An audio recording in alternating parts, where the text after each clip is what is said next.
Corpo, o clube cuida do corpo. Tem o preparador físico, tem o fisiologista, orientam sobre a alimentação, o atleta tem que se alimentar bem, tem que se suplementar, então tudo isso é tratado pelo clube. A parte psicológica até tem sido tratada de uns tempos para cá, mas a parte espiritual, os clubes não sabem nem como tratar.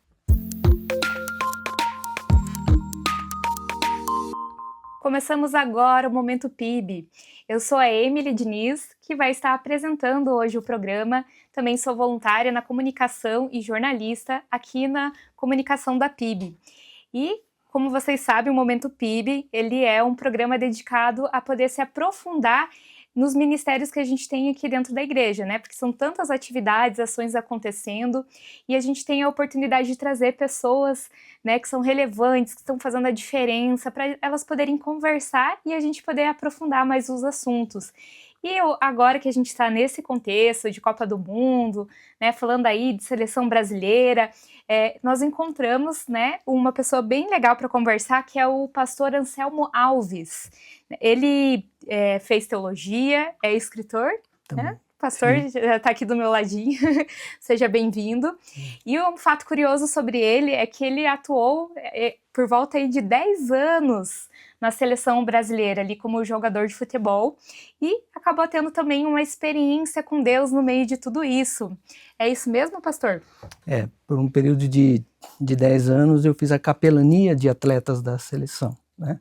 Mas eu comecei a minha vida como um atleta profissional. Eu vim de uma família, meu pai era jogador de futebol, mas uma família destruída pelo álcool, né? Depois, aí o meu sonho era ser jogador profissional de futebol, correr atrás desse sonho, conquistei esse sonho, mas como eu não tinha orientação, não tinha pessoas para caminhar comigo, eu acabei me perdendo, né, como atleta. Tive uma família desintegrada, né? Perdi a criação de um filho, e tudo isso me levou a uma tentativa de suicídio dentro de um estádio, né? Pouco antes de entrar no estádio para o jogo, né? E ao invés de dar cabo da minha vida, porque dentro de um vestiário eu pensei, vou pular com a cabeça na parede que a vida acaba, mas e se eu não morro? Né? Eu pensei, aí eu não consigo nem jogar futebol. O futebol era um Deus para mim, mas ali eu descobri que a vida não fazia sentido sem a presença de Jesus. Ali, em vez de tirar a minha vida, eu entreguei ela para Cristo, e a partir de então eu comecei a minha carreira como atleta e depois fui desenvolvendo como capelão. Exatamente, às vezes muitas pessoas acabam indo pro esporte, né, pro futebol e centralizando a vida naquela profissão, né? Então, achando que vai preencher ali todos os espaços, porque é um contexto, assim, de fama, né? Então, tem coisas que são relacionamentos, parece que ficam mais fáceis, né, ali de ter, mas ao mesmo tempo, será que é duradouro, né? Sim, exato. Uma que a carreira é muito curta, então, e ela oferece muitas coisas, né? Para você se tornar uma pessoa pública, tem os benefícios, mas também tem os prejuízos, né? E normalmente você, depende do atleta, claro, né? Ganha um bom dinheiro, você compra a casa que você quer, você compra o carro que você quer, você compra a roupa que você quer, você distribui dinheiro para as pessoas, sem imaginar que um dia vai acabar a tua carreira e você não se prepara para isso. A fama também faz você sair da realidade e achar que é alguém superior aos seres humanos normais, e tudo isso leva o atleta a ter um lar destruído, às vezes uma carreira destruída, e é dentro desse contexto que entra o capelão. Muito bom. E aproveitando esse gancho, né, da palavra capelão, né, aqui na igreja a gente tem a capelania hospitalar, né, então a Érica Checan, inclusive, volta e meia está aqui, né, concedendo entrevista, e para quem não conhece, existe também a capelania esportiva. O senhor pode explicar um pouquinho mais o que seria isso, de forma prática? Eu conhecendo esse contexto, eu vivi a pele dos atletas, então eu sei o que o atleta passa na sua pré-carreira, na categoria de base, eu sei que passa o sonho, né, os desafios, eu sei o que é você conquistar o teu sonho, você se deslumbrar com esse sonho, e o que é você organizar a sua vida dentro de referenciais que você vê na vida dos outros. Você não tem um referencial. Então, não tem referencial de pai, não tem referencial de marido, não tem referencial de homem, muitas vezes. Então, muito atleta ele se torna irresponsável, né? Ele casa e descasa, né? Não pensa que vai ter, que os filhos vão sentir, né? Como eu disse, ele distribui dinheiro, ele tem maus costumes de sustentar pessoas, e pessoas depois não querem mais trabalhar, porque ficam todas penduradas, né, que a gente chama de torneira, né? Então, o atleta, aí entra a capelania esportiva, orientar o atleta quanto à sua vida profissional, né? A ferramenta do atleta é o corpo dele, então se ele não cuida, ele não vai atingir o seu potencial máximo de produtividade, então ele tem que cuidar do corpo, da alma e do espírito, e aí entra o capelão, né, nessa parte. A gente dá conselhos na área profissional, em termos de ter sido atleta e as ações e as reações, e também nessa parte espiritual, que é a maior carência, não só no futebol, mas também no público em geral, empresários. Essa parte espiritual ela é relegada a terceiro plano. Então, o papel do capelão, por ele ter vivido, isso ajuda muito, né? Aquilo que o atleta está vivendo, ele pode orientar o atleta, nortear o atleta para que ele não passe, não trilhe pelos caminhos tortos que a carreira oferece. Então, seria uma pessoa que vai ajudá-lo a conduzir ali para dentro de um relacionamento com Deus. Exato. Relacionamento com Deus, consequentemente, dentro dos princípios da palavra de Deus, que a gente chama de manual do ser humano, a gente vai orientar ele a como ser o que é ser um marido, segundo os padrões de Deus, o que é ser um pai, segundo os padrões de Deus, o que é ser uma esposa de um atleta, segundo os padrões de Deus, porque acontece muito de mulheres casarem com a carreira do atleta, casam com o estilo de vida do atleta, e aí quando o atleta encerra a carreira, muitas vezes acaba o amor. Exatamente. Porque casou com o atleta, a carreira do atleta, o estilo de vida do atleta, não com o homem atleta. Então, que precede a qualquer coisa que ele vai fazer, né? Então a gente trabalha muito na construção e na continuidade da família. Muito bom. E o que o esporte ensinou para o senhor, né? Sobre disciplina, caráter, perseverança? Bom, é uma profissão que exige muita força de vontade, muita força de vontade e vontade de fazer força, né? É disciplina.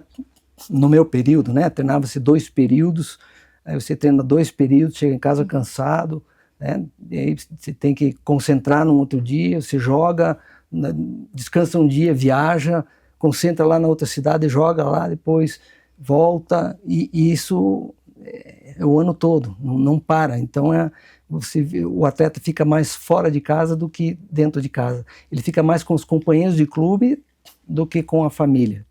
Então, o que eu aprendi com o futebol sim, dar o devido valor ao trabalho, à carreira do atleta, me dedicar, ter disciplina, mas também me disciplinar quanto a ser marido, a ser pai, né, a ser um chefe de família.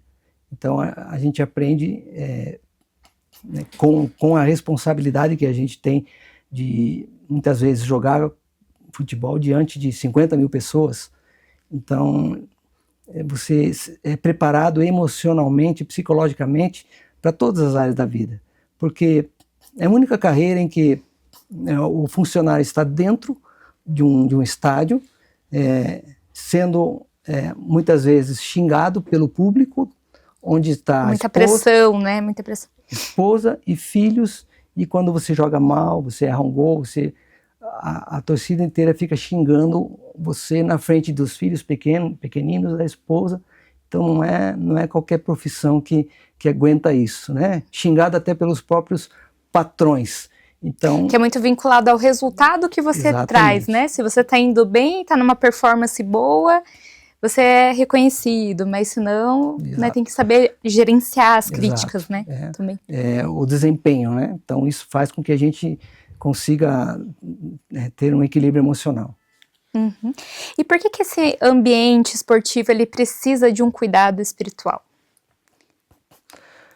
Porque o ser humano ele é formado de corpo, alma e espírito. Né? O clube cuida do corpo. Né? Tem o preparador físico, tem o fisiologista, né?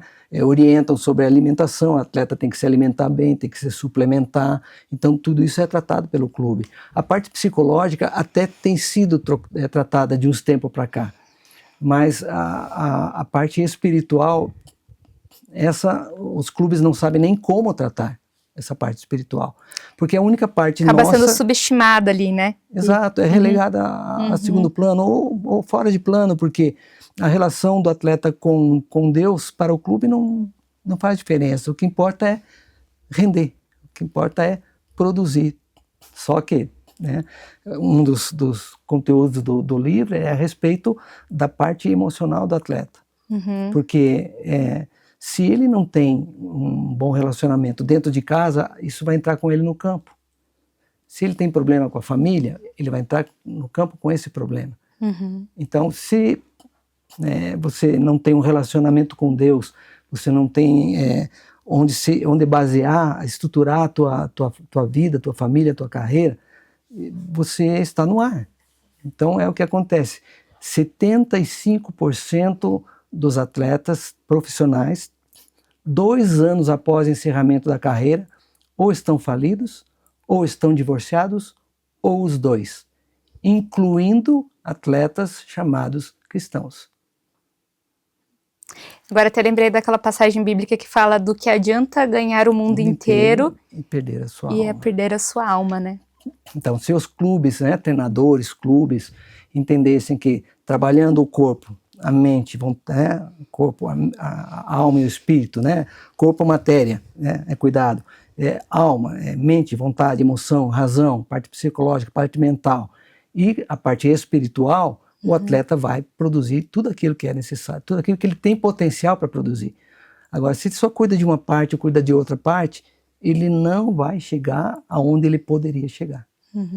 Então, ele acaba sendo um grande campo missionário mesmo, né? De que talvez até careça de pessoas que vão até lá e fazem esse trabalho. O que o senhor acha? Eu vou te dar um exemplo. Eu fiz capelania em alguns clubes. Então, tinha clube que tinha um psicólogo e tinha o psiquiatra. Os jogadores não vão abrir o coração com o psicólogo. De medo que o psicólogo fale para o diretor e o treinador e tire do time. Não vai falar com o psiquiatra porque ele acha que é só para louco. Então, com o capelão, ele pode abrir o coração, ele pode falar porque ele sabe que eu não vou falar, não vou prejudicar ele. Ao contrário, eu vou querer ajudar ele. Claro, para isso, todo capelão tem que ter ética. Exatamente, saber respeitar ali, né? É um elo ali de confiança que acaba se formando também, né? Exato. Família. Exatamente. Passa muito tempo juntos também ali, né? Sim. Na preparação para os jogos e tudo mais, né? Eu vi jogador de alto nível dizer, pastor, as únicas pessoas que eu confio é no senhor e na minha esposa. Profundo isso. E precisa, né? Precisa ter alguém realmente para dividir, né? Não ficar guardando, para não chegar àquele ponto que o senhor comentou mesmo, de querer tirar a própria vida, né? Exatamente. Então conseguiu chegar no momento mais difícil e perdeu tudo, né? Acaba perdendo, né? Eu passei por esses estágios até o ponto de dar quase cabo da minha vida. E eu passei para o segundo estágio, que é tendo um relacionamento com Deus, né? E tendo alimento espiritual. Então, eu posso ajudar o atleta em todos os sentidos. E a questão da capelania esportiva no Brasil, ela é muito carente. Até eu penso em abrirmos um curso, né, mas com reconhecimento do MEC, né, para treinar capelães. O livro que eu estou publicando, eu dou meio que uma direção, pontos essenciais para quem quer ser capelão esportivo. Muito bom.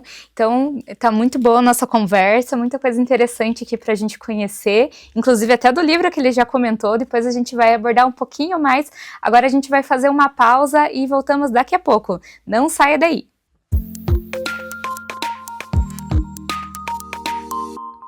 Voltamos com o Momento PIB e nós estamos aqui com o pastor Anselmo Alves, que já foi jogador de futebol, inclusive atuou até na seleção brasileira e está contando um pouquinho para a gente aqui da experiência como capelão esportivo. E no finalzinho do bloco anterior a gente comentou sobre ele ter escrito um livro, né? Então, que está sendo lançado agora, e a gente vai poder explicar um pouquinho mais sobre isso, né, pastor? Então, pastor, conta pra gente o que traz ali de temas dentro do seu livro. Bom, eu atuei como atleta profissional, mas na seleção brasileira eu fui somente capelão, né, de atletas. O conteúdo do livro, mas em primeiro lugar, é para ajudar atletas, esposas e filhos. Porque a gente precisa diferenciar as duas coisas. O atleta, sua esposa e seus filhos é um lar, é uma família. Aí tem a família do sogro, da sogra. E a grande tema do livro aqui é como o atleta viver, né, com a sua esposa, com seus filhos, ele sendo o responsável, ele sendo o pai, ele sendo o marido, ela sendo a esposa, né, ambos dando atenção aos filhos, e a responsabilidade que o atleta tem para cuidar da sua família. Depois, na medida que ele possa, ele ajuda a família dos seus pais, a sua pai, mãe, né, sogro, sogra, cunhado, cunhada, e aqui entra uma grande dificuldade, porque a maioria dos atletas, eles vêm de uma família desestruturada, né? Às vezes só tem pais separados, vem de famílias pobres, a maioria, né? Tem as famílias que são famílias bem estruturadas, famílias bem financeiramente, que não têm esses problemas, mas a maioria dos atletas, eles, além de sustentar a sua família, tem que sustentar a família dos pais, do sogro, o cunhado, o irmão, a irmã, e aqui também é um grande problema que pode e causa o fim de muitos casamentos de atletas. Então, o livro ele vai ajudar a trazer essa clareza, né? Quais têm sido as suas prioridades ali, né, de vida? Exatamente, porque ajudar pai e mãe, claro, isso não precisa nem colocar em questão. Claro, ajuda pai e mãe, ajuda sogro e sogra, sim, mas tem atleta que o sogro e a sogra têm 45 anos de idade e nenhum mais quer trabalhar, porque o atleta paga tudo, dá dinheiro para tudo. Às vezes tem um cunhado que tem 20 anos e não quer mais trabalhar, porque coloca a expectativa todo nele, né? O atleta, então, ele fica bancando tudo, então ele estraga a família, né? A família dos pais ou do sogro e da sogra.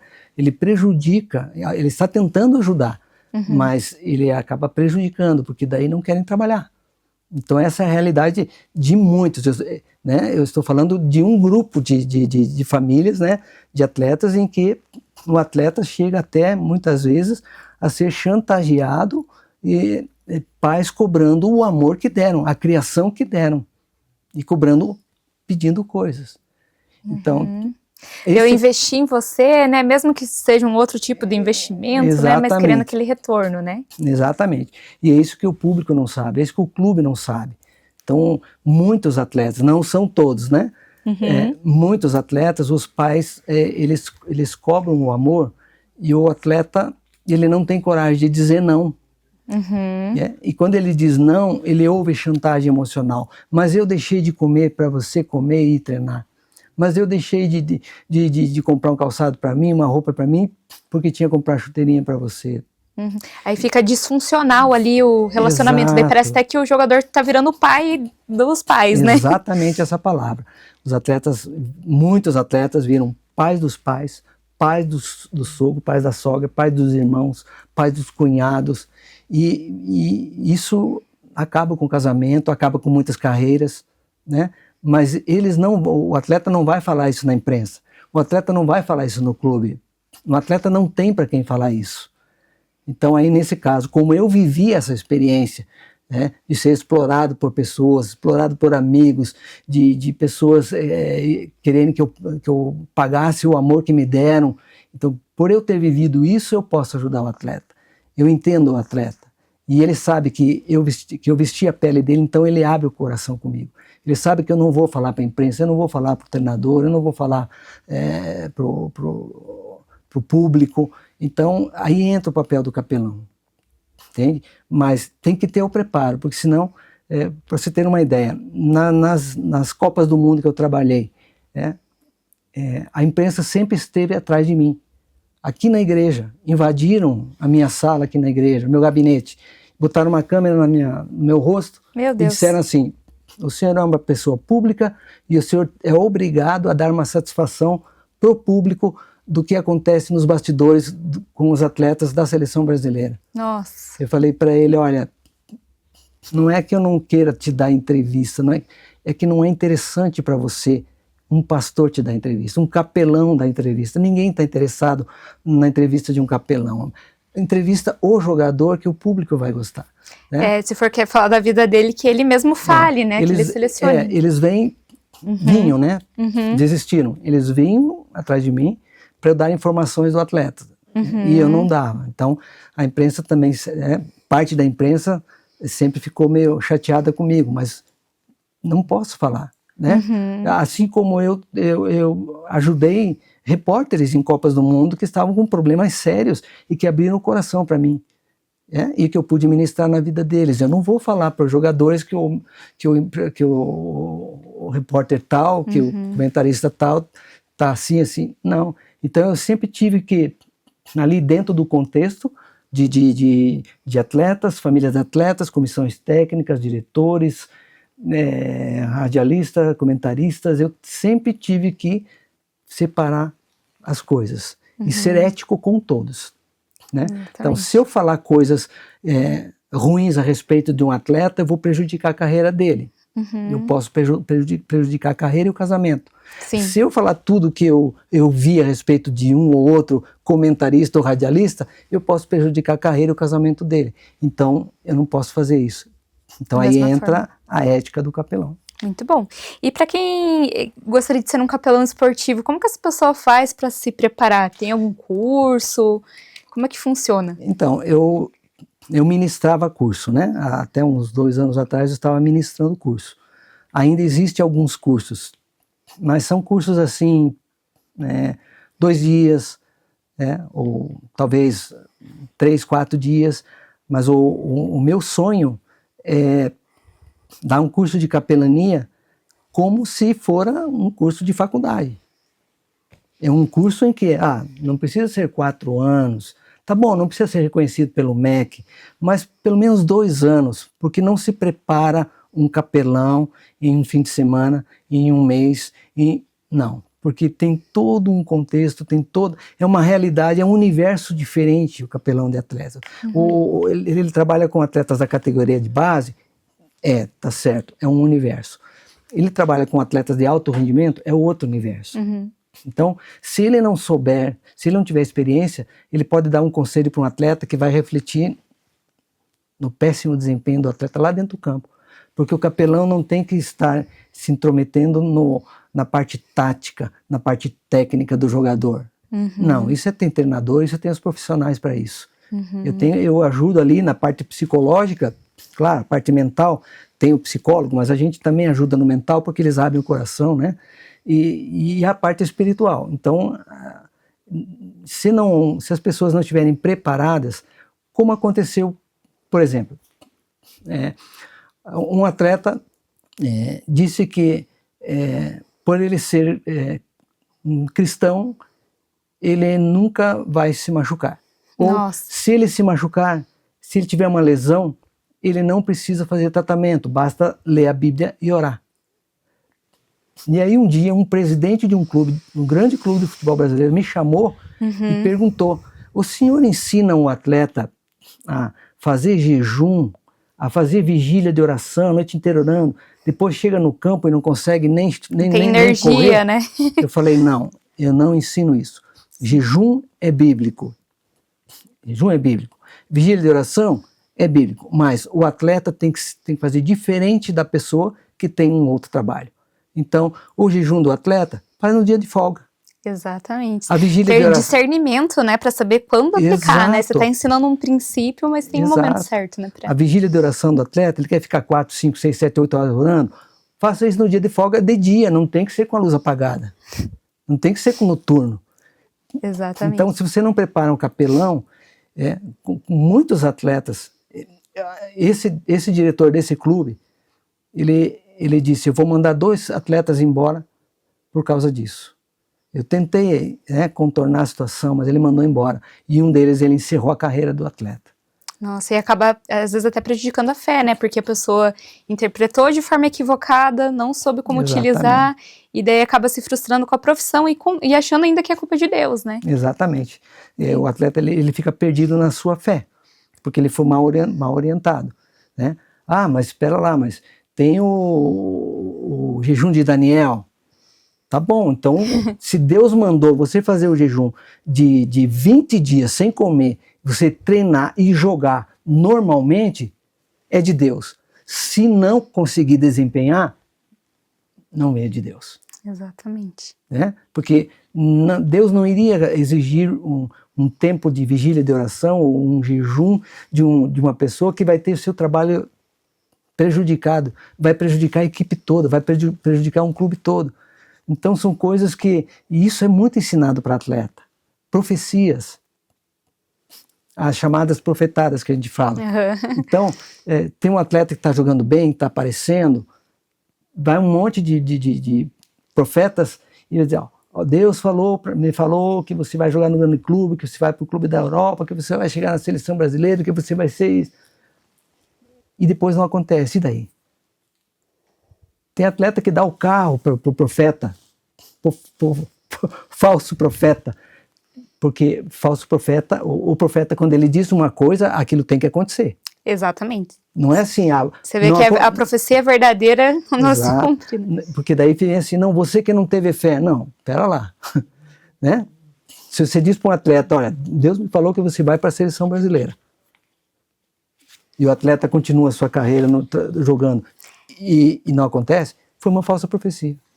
Exatamente. Então, tem que ter uma capacitação, tem que ter, né? Tem que ter responsabilidade, né, naquilo que vai ser dito, né? Porque você está semeando ali as palavras, né? Sim. Que vão acabar gerando frutos bons ou ruins, né, para aquela pessoa, né? Um conselho furado numa competição, você pode prejudicar o atleta e a equipe. E só para a gente encerrar agora, eu queria que o senhor desse um conselho final, assim, para essas pessoas que querem entrar nesse meio esportivo, o que elas precisam ter em mente, assim, em primeiro lugar? O que você incentivaria elas? Pessoas que querem servir como capelão ou se tornar atletas? Que querem se tornar atletas. Aí tem que, desde garoto já, que também eu tenho uma parte do livro que eu coloco, desde garoto, porque a maioria dos pais, eles se tornam treinadores dos filhos. Então os filhos têm 11, 12, 13 anos, tá num clube, na categoria de base, um clube iniciando a carreira. Então, nos jogos de categoria de base, a gente não pode permitir que pais vão na torcida. Porque o treinador manda o jogador fazer uma coisa, o pai lá de fora fica gritando para o filho fazer outra. E se o filho erra uma jogada, o filho vai ficar ouvindo um monte de besteira no ouvido dentro do carro até chegar em casa e depois ainda. Então, perfeito. Pais atletas, pais tem que ser pai, atleta tem que ser atleta, treinador tem que ser treinador. Então, muito obrigada, pastor, pela tua história, por tudo que você compartilhou aqui com a gente. Mas ainda a gente tem mais conteúdos, então não perca, porque a gente continua no próximo bloco.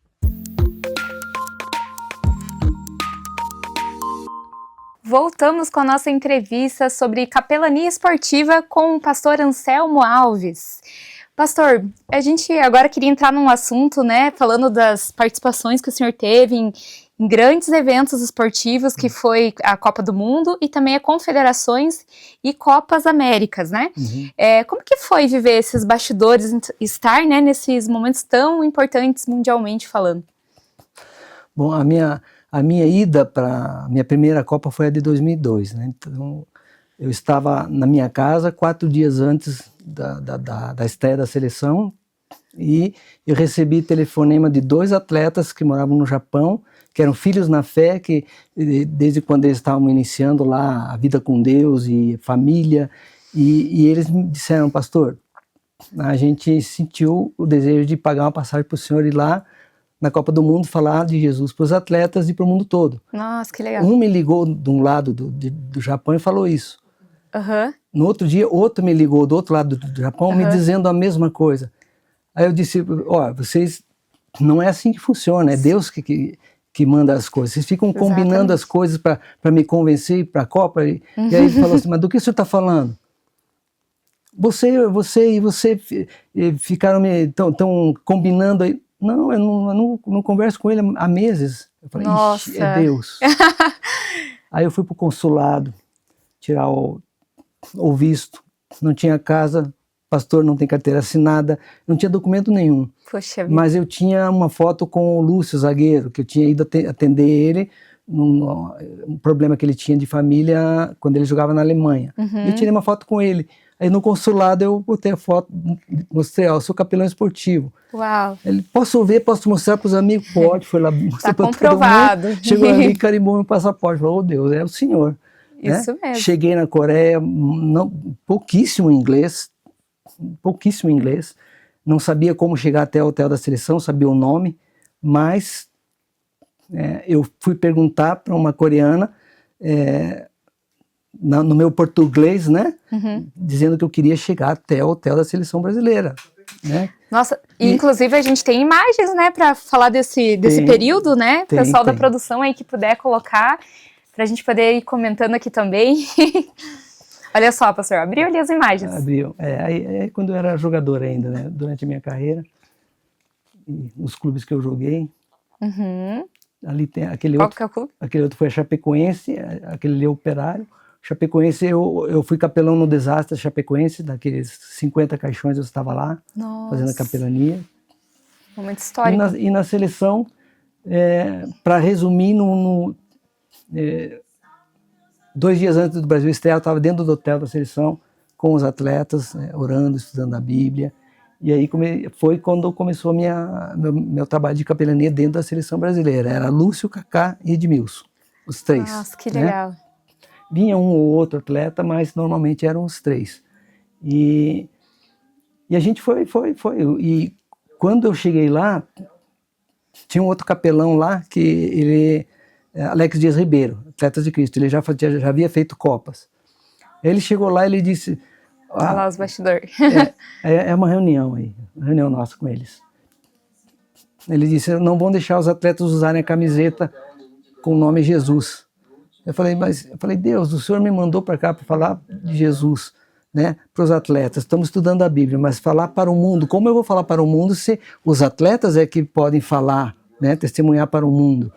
E aí a gente foi continuando a fazer reunião e eu questionando Deus. E aí numa madrugada Deus disse: eles podem me adorar com os seus corpos, ninguém pode impedi-los. Aí eu desafiei eles: então, quando terminou o jogo, se ajoelhem, adorem a Deus.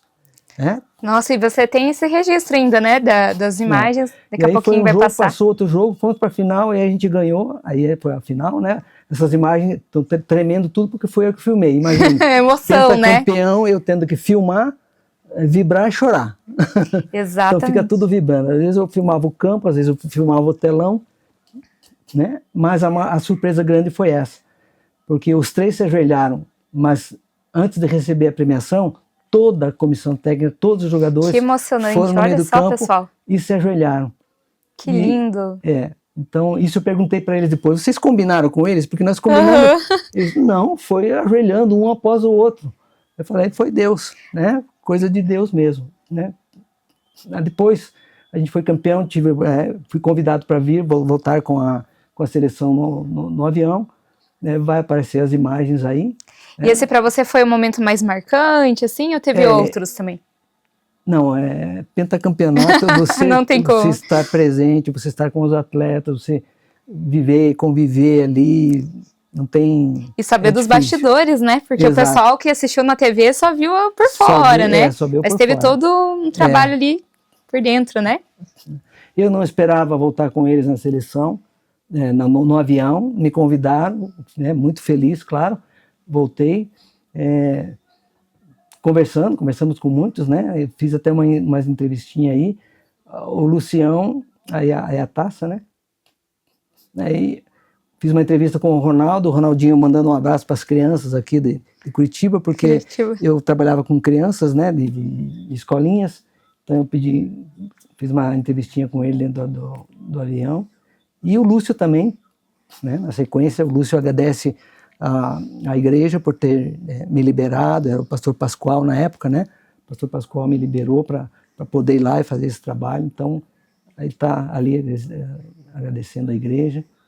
Então foi uma coisa que não sai da mente, não sai do coração, né? Se eu olhar 20 vezes, eu vou me emocionar 20 vezes, porque tem gente que daria a sua própria casa para pegar na taça. E eu carreguei essa taça nos aeroportos, né? Daria qualquer coisa para tirar uma foto com eles. Né? Eu viajei com eles. Fui parar em cima do trio elétrico de uma forma completamente inesperada e sem planejamento nenhum. Fui parar aí, ó, a gente está chegando no Brasil, eu estou filmando da janela. Escolta de aviões da Força Aérea mandando um recado para dentro do nosso avião. Ah, sim. E até quando ele termina de falar, faz uma festa lá, Guerra de Travesseiro, quando ele termina de falar. Aí está gritando a econômica, porque a gente veio na classe econômica. Ah, entendi. Então era atletas que estavam tirando da gente. Aí é em cima do celebrando com os torcedores. Ele está rindo, ele não sabe como eu fui parar lá. E aí que foi o que me pegou o coração, porque eu tinha o coração escrito no Jesus ama você no peito, né? Jesus, coração you, Jesus loves you. E eles se ajoelharam no campo, você vai perceber que a imagem é da forma do coração, e eu chego em Brasília e eu vejo um coração sendo desenhado no céu, no céu de Brasília. Aí eu entendi por que Deus me colocou com eles em cima do trio elétrico, para eu ver essa imagem, para que todos soubessem, né? E é a capa do livro, né? Que foi Deus que organizou tudo, porque não tinha como eu ir com uma camiseta escrito Jesus ama você, Jesus um coração você, né? Jesus loves you. Os atletas com a camiseta Jesus loves you, o cara que botou I belong to Jesus, né? Todo o grupo e a comissão se ajoelharem na forma de um coração e você chegar em Brasília e desenhar um coração. Confirmando, então, né? Não tem como alguém dizer assim, não foi Deus. Exato. Ah, mas Deus abençoa uma seleção para ganhar a Copa, não abençoa outra. Nós ganhamos outras Copas do Mundo. Deus tinha um propósito. Cada uma ele tem um propósito. Eu te digo uma coisa. Deus tem um propósito com o futebol. Está havendo um avivamento no futebol no mundo inteiro. Está aí. Copa do Mundo tem um time inteirinho cristão que proclamam o amor de Cristo. Jogadores. Então Deus está usando o futebol para abençoar o mundo. Exatamente. E cada um tem seu papel, né? Porque Exatamente. Às vezes a pessoa pode ficar com dúvida. Será que eu devo ser jogador? Devo ser treinador? Ou devo ser capelão? Né? Porque o fato de não ser um capelão também não significa que não possa ser um jogador ali, né? Temente a Deus. E é importante descobrir isso. Como que a pessoa pode, se ela tem essa dúvida, assim, o que você aconselharia, assim, dela fazer? Bom, se ela tem o dom, se ela quer estar seguindo essa carreira, a gente pode orientar. Né? Como eu disse, esse livro aqui, ele dá um monte de orientações para um jogador de futebol, né? Para sua família, esposa, filhos. Então, dá um monte de dicas, um monte de orientações, pontos em que os atletas caem, onde são destruídos, onde eles são atacados, né? Então, são várias dicas aqui que servem para a carreira do atleta, serve para um treinador que lida com os atletas, serve para um clube que tem os atletas, né? Então, vamos dizer assim, eu levei uns 15 anos para escrever esse livro. Mas não demorei 15 anos para escrever o que está escrito. Eu demorei 15 anos para escrever tudo. Eu escrevi tudo. Eu demorei 15 anos para conseguir sintetizar de maneira tal que eu ministre princípios para os atletas, para quem quer ser atleta, para capelães, treinadores, clubes. Então eu peguei um geralzão assim. Então tem orientação, né? Esse aqui com certeza é o primeiro de outros que virão. Ali eu estou com a camiseta, só aparece o coração ali, né? Mas eu fiquei durante a Copa inteira com aquela camiseta ali, Jesus Coração You, né? Jesus Coração You, Jesus Loves You. Aí os atletas, né, ali recebendo a premiação, a camiseta com Jesus ama você, coração. E aí ajoelhados todos, coração, né?